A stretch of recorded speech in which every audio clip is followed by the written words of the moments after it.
Sa pangunguna ni Police Lieutenant Colonel Edgar E. Azotea, hepe ng Daraga Municipal Police Station, matagumpay na naisagawa ang decampment o ligtas na pagbabalik-tahanan ng mga evacuees mula sa Barangay Matnog, Budyao, Malubago at Banyadero na pansamantalang nanuluyan sa Daraga National High School. Kasama ang mga tauhan ng Daraga PNP, LGU Daraga, MDRRMO at BFP na ipagkaloob sa mga evacuees ang kinakailangang suporta tulad ng transportasyon, seguridad at tulong sa pag-aayos ng kanilang mga kagamitan. Matyagang inasikaso ng mga otoridad ang maayos na pagbabalik ng mga evacuees sa kanilang mga tahanan.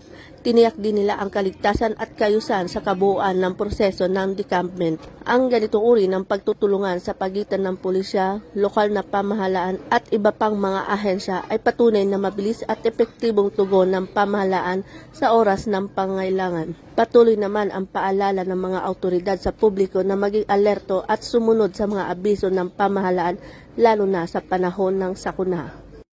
Mula dito sa Bicol Region, ako po inyong PNN Correspondent, Police Corporal Doxy Charisse Casasos, alagad ng batas tagataguyod ng Balitang Pulis.